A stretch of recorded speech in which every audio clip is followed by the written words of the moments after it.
Innovation is dead. What a statement to make, but this is the most simple way of putting a phenomenon we've seen with Apple for the past 11 to 12 years. Many critics claim that each year they release the same phone with a different, higher number in its name. And while techie nerds like myself can sit here all day and go, well, actually, the A16 here is 22.75% faster, and the dynamic island is just stellar, and the past year, I really have to admit, the critics aren't wrong. They're not particularly nuanced, but they do have a point. However, it's important to remember that the iPhone has come such a long way since its debut in 2007. Though it began as just an iPod, a phone, and an internet communicator, which was completely new and groundbreaking at the time, over the past 15 years, it has evolved into something so much more than what Steve Jobs first called a full-screen iPod with touch controls. iPhone, or the first-gen model, was the proof of concept. It was a bit rough and basic, but nonetheless beautiful and culturally iconic. This was the device that changed my life and got me hooked on Apple products forever. In 2008, iPhone 3G brought, you guessed it, 3G connectivity, which meant much faster download and upload speeds on the go. It also had a cheaper price point, making it much more accessible to consumers, and launched with the game-changing, literally, App Store with iPhone OS 2.0. Then in 2009, iPhone 3GS upped the ante with a much more powerful processor and introduced video recording, which is a really basic feature now, but was completely new to the iPhone line at the time. But in 2010, magic happened. iPhone 4 launched, and it was arguably the most radical refresh or new iteration in the history of iPhone. The design was completely revamped and quite obviously inspires a lot of Apple design language we see today. Its new Retina display was 4 times as sharp and substantially more color accurate and bright. The camera system was at least 3 times more advanced, bringing more resolution, an LED flash, and a front camera for selfies, and that new feature called FaceTime. It also packed the first Apple-designed mobile chip, the A4, which is the earliest predecessor of the now renowned M1 chip we know and love in modern Macs. But why mention all this? Well, I like old Apple stuff, so subscribe if you do too, because I'm featuring a lot more of it in my upcoming content. But more importantly, I found that analyzing the early evolution of the iPhone reveals a sharp contrast between it, or that period, to what we've been seeing from Apple for the past decade or so. Most would argue that post-iPhone 4, each new iteration of the iPhone has been a fairly modest to moderate revision upon the last. This is especially the case with the iPhone 14 Pro and Pro Max. Fundamentally, they're no different from the 13 Pro and Pro Max before them, sharing similar to nearly identical designs, displays, processor performance, and battery life. And speaking of battery life, I want to quickly mention today's video sponsor, Baseus, and their amazing tech accessories. First up, they sent me a really slick MagSafe power bank with a built-in on-demand kickstand, which is surprisingly sturdy and enables you to consume content hands-free with ease. It also has a 10,000 milliamp hour capacity, meaning you can charge a drained iPhone 14 Pro nearly twice. You can also fast charge a device with it at up to 20 watts if you plug in your device via USB-C. They happen to include a USB-C cable in the box, which is super convenient as well. I also really enjoy the battery charge indicator on the back, which has this sick analog LED dot design. Baseus also sent me their Power Combo Pro 40-watt USB charger and power strip. This thing offers a plethora of ports, including 3 AC outlets, 2 Type-C ports, and a USB-A port for your convenience. Best of all, this device is surge protected and can cut power in 0.1 seconds in the event of an overload. This accessory is great for traveling, especially with all the AC outlets, which of course can accommodate a laptop too. I'll leave links in the video description if you're interested in checking these out. But once again, like I said, to an untrained eye, the iPhone 14 Pro and 13 Pro models are nearly indistinguishable with the exception of the new colors and dynamic island. And if that's so, then what's the point of this video? An even better question may be, if the 14 Pro is the same as its predecessor, why even buy it? And while this rhetorical logic is sound, it fails to properly understand the iPhone now. As I said earlier, the first few years of iPhone involved the most change in real spec, excitement, and innovation. And this makes sense because the first gen was sort of a blank canvas to pile much needed improvement on top of. But as time went on, the pace in which perceivable change occurred slowed down. Although one can point to models like iPhone 6 and iPhone 10, which both brought radical shifts in design and display size, even they didn't completely outshine their respective predecessors. What I'm getting at is we are now in a state of perpetual refinement. Refinement of a product that is becoming increasingly perfect, or as perfect as a smartphone can be. iPhone 14 Pro and Pro Max are exactly that. Though our perception of their design is a matter of opinion, I think we can all agree that these phones are masterfully crafted and really feel premium. The displays are blindingly bright, operate at a super smooth refresh rate, and have perfectly symmetrical, very thin bezels. Battery life is great for the most part, especially with the Pro Max model. The performance is spectacular, and the cameras don't even get me started, although I will be touching on them in a minute or so here. But let me slow down. Do you hear, or can you tell, how boring it is to say all this? I was even struggling to finish this script due to how much hasn't changed with these phones. I mean, thinking back even a few years, at least the release of the XS was exciting because of the XS Max's brand new giant size. The iPhone 11 Pro was exciting because of the massive improvements brought to camera performance and battery life. The 12 Pro was exciting because it brought back an iconic design from the iPhone 4 and 5. And the 13 Pro was even exciting because it brought substantial improvements to nearly every aspect of the iPhone.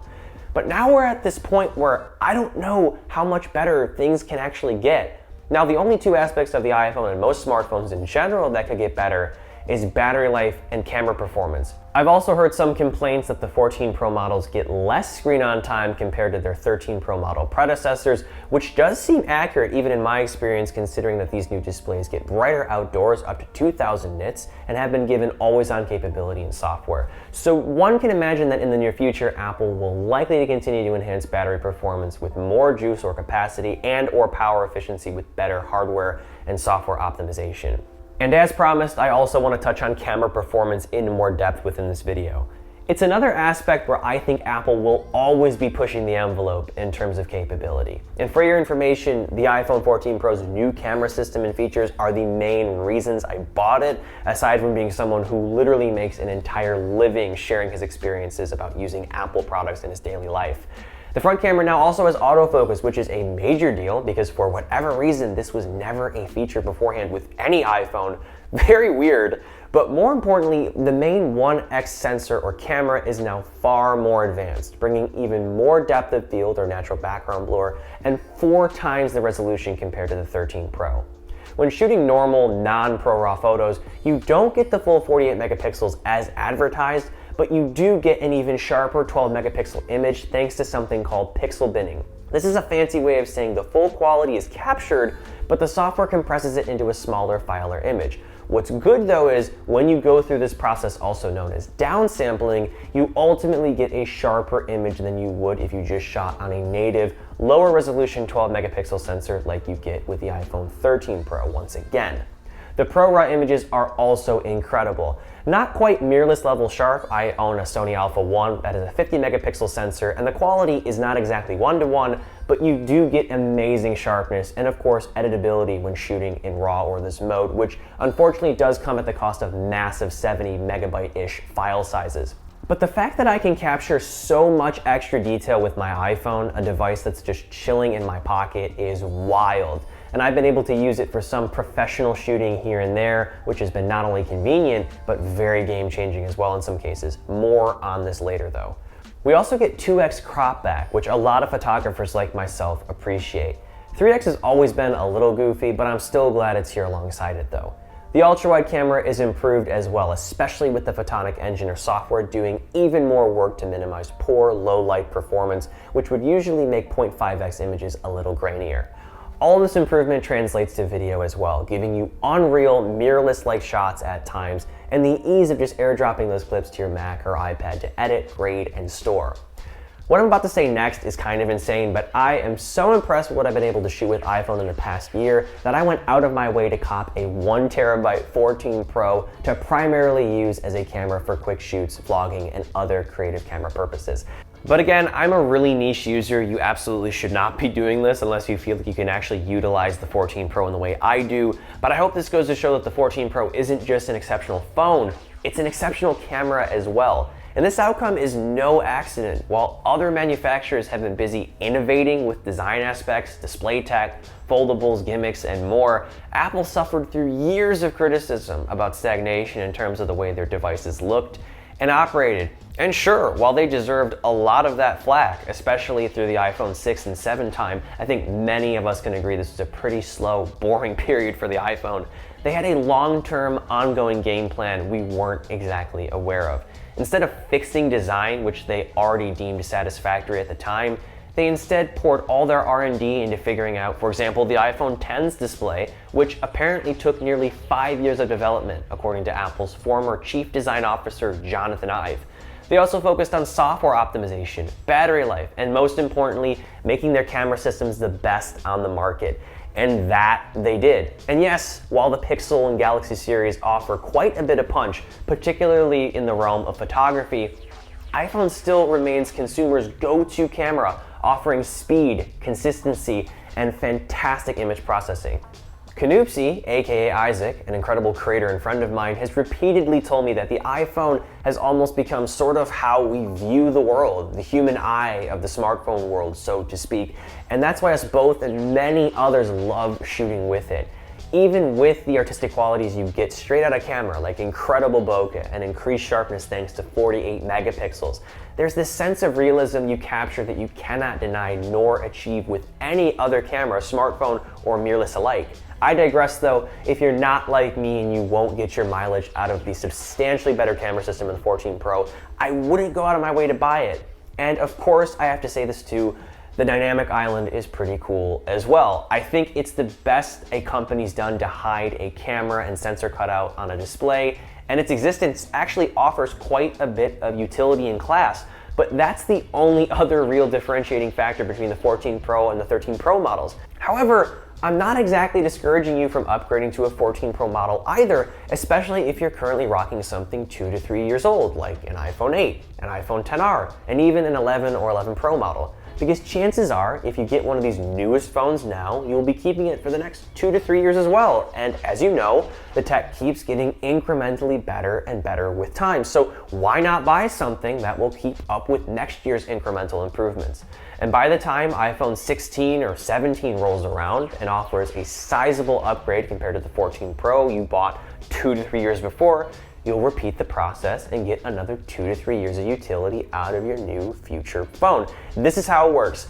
Apple is not creating new phones to sell every user year over year. They are incrementally refining an already amazing device that works exceptionally well in pretty much every aspect.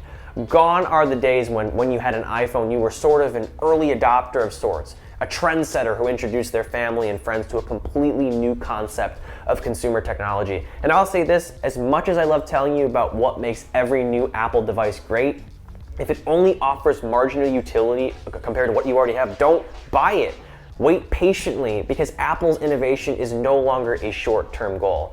It is a long-term mission to painstakingly perfect whatever new feature, capability, or component they're shipping with the next device. The iPad is the exception. I don't know what the hell they're doing with it anymore, but that's a video for another day. So again, innovation, or this idea that every iPhone needs to be drastically different from the year before, has long died. And sure, I do think Apple needs to pick up their pace a bit more if they want to impress their users and shareholders, but so far, I've been pretty pleased with what the iPhone has become. It is a stellar smartphone with creative capability far beyond what most will utilize, but is also prepared to weather the test of time with great long-lasting hardware, software optimization, and long-term support. And as of 2023, I gotta say, you're more so buying an experience, not a phone anymore. And it's sort of an unofficial subscription that will last as long as the iPhone is being manufactured.